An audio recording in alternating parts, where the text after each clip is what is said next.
I'm sure everybody has experienced stress before, but do you know what it does to your body and how to down-regulate? Hello, my beautiful yogis. We'll be talking about that in this video today. So what is stress? I'd like you to close your eyes and in your mind picture one of the most stressful events from the last 365 days. I have today declared that the coronavirus presents a public health emergency. The death toll now worse than China. No justice, no peace! People chanting with signs in hand calling for justice. Shattering records around the world. Many were already making their way to the capital. Stop protecting tyrants! Stand down! You must stay at home. There have been a lot. And just start to think about all of the emotions that came up for you when you think about this one or many events. Name the emotions. So once you have the emotion, think about what is physically happening inside your body. We have this part of our nervous system called the autonomic nervous system. It's in charge of our unconscious bodily functions.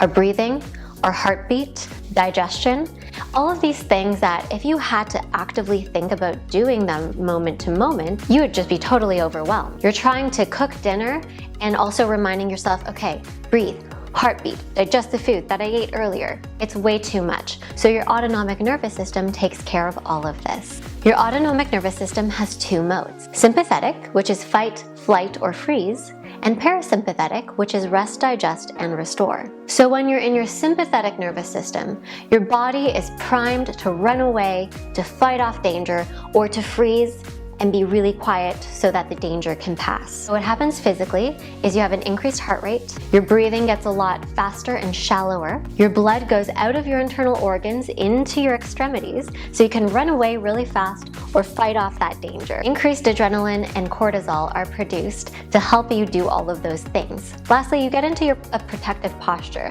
So think about when you're stressed, your shoulders might come up to your ears. You might start to hunch over and get really small so that all of your internal organs are protected.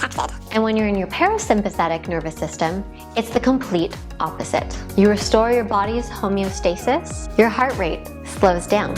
You take longer and deeper breaths. Digestion starts up again, cellular regeneration can commence, and you have a broader focus. When you're in fight or flight, your focus is very narrow. You're only focused on one thing, getting to safety.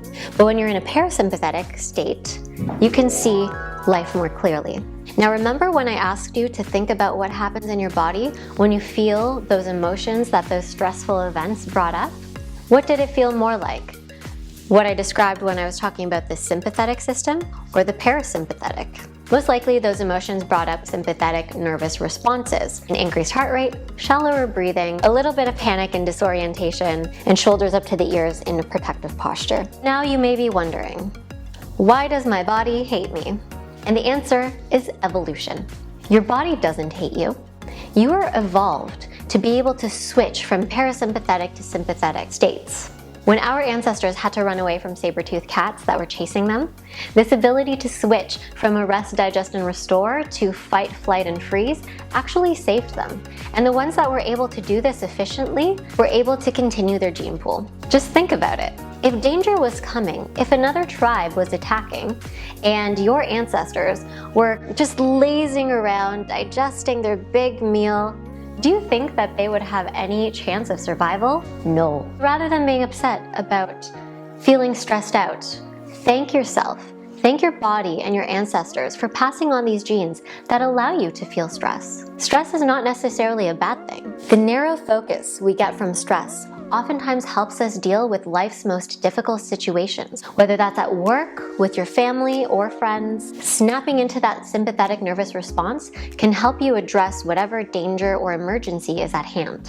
So stress isn't bad, it's actually good. But prolonged stress, the inability to downregulate when there's no more danger, may have prolonged health consequences. In today's day and age, where we have news at our fingertips, social media is keeping us informed of everything that's going on, it's really difficult to escape the sense of doom and gloom. Without being able to detach from all of this news and being plugged in and informed all the time, we are indirectly signaling to our bodies that we are in danger. If we don't learn to downregulate, there are massive mental health and physical health consequences. Some of those include increased anxiety and depression, heart disease, hair loss and insomnia. Weight gain is a big one, memory impairment, and an inability to focus. So now you may be thinking, Sonia, you are the queen of the doom and gloom club. Why are you telling me all this? I'm just getting more and more stressed out. But don't worry, I have good news. You're not that smart. Come again? You heard me. You're not that smart. And that's a good thing. What I mean by that is not that your mind is not intelligent. You are an intelligent and beautiful creature. It's just that your brain can be easily tricked by your body into getting calm. So how do we use our bodies to tell our mind to be calm? All of the stress hormones stop pumping through our veins, our heart rate slows down, and we can breathe and see a broader spectrum of life. I have 3 steps for you. The first one is mindfulness.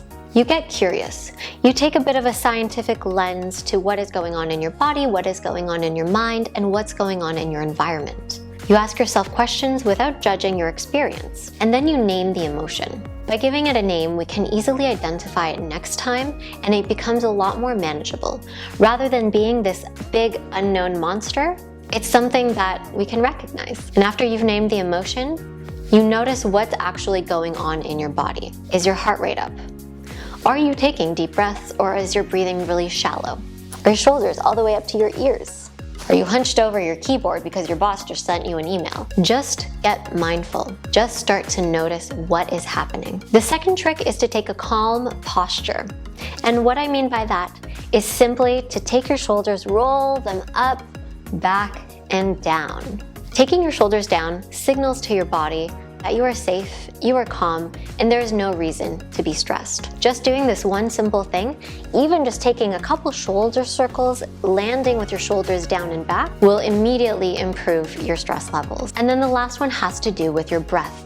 Remember that when we're in fight or flight, our heart rate goes up and our breathing gets really shallow and fast. You noticed where your breathing was at in the mindfulness step. Now it's time to slow it down and take it deeper. You want to breathe all the way down into your belly through your nose and exhale again slowly through your nose. You can take 5 deep breaths with your eyes closed. Or you can do box breathing, where you inhale for 4 counts, hold for 4 counts, exhale for 4 counts, and hold for 4 counts. That's 1 round. You can do 5 rounds of this, and I guarantee that you will be instantly calmer. And just in case you forget, I made a cheat sheet for you that you can download in the link below. It has all of the steps that you need to get calm. I'd like to back up and just talk about mindfulness for a second. It is the most important tool in managing stress and anxiety. According to the Mindfulness Self-Compassion Workbook, mindfulness is defined as the awareness of the present moment experience with acceptance. There are 2 parts of that definition: awareness and acceptance. Awareness is the curiosity. It's noticing your interpretations of what is going on. Everybody experiences life through their own lens of experience, and that lens of experience gives a slight hue, a slight distortion to what's actually going on. With mindfulness, with this awareness piece, we understand that we're never seeing the whole picture, but rather our experience of what's going on. And then that second piece, acceptance, non-judgment. Knowing that we are all flawed human beings who see life through a certain lens, we don't judge ourselves, because that's what we're built to do. We're built to feel stressed. We evolved to feel stressed. So why judge ourselves? Removing that piece of judgment makes handling stress and down-regulating a lot easier. A couple of other things you can do when you feel stressed is to meditate. I have a grounding meditation that I'll link down below that is perfect for those moments where you just need to detach and get centered. A lot of us are facing increasingly uncertain times. I know that's a cliche now, and we used that a year ago, but for a lot of us, we're still in lockdown, and these lockdowns just keep getting extended. What I'd like to do to offer you a little bit of peace through this difficult time is a 7-day yoga challenge. Starting May 1st, I will be uploading daily videos for 7 days that will help you reclaim your power when you feel powerless, get present when your mind is wandering in all sorts of places, and will keep you accountable to taking some time for a bit of self-care every day for a week. You can participate by signing up through the link down below. subscribing to my channel, and making sure to hit that notification bell so that you know when I've uploaded that day's challenge. The challenges will be uploaded at 7 a.m. Eastern Time every day from May 1st to May 7th. I sincerely hope I see you there. Thank you so much for taking the time to educate yourself about what is going on in your body when you feel stressed and how to downregulate. If you enjoyed this video, I ask that you share this with a friend or a family member who is going through a tough time, maybe having a hard time dealing with the uncertainties of life at the moment. I know that it'll make a big difference in their lives. May you be happy, may you be healthy, and may you be peaceful. Namaste.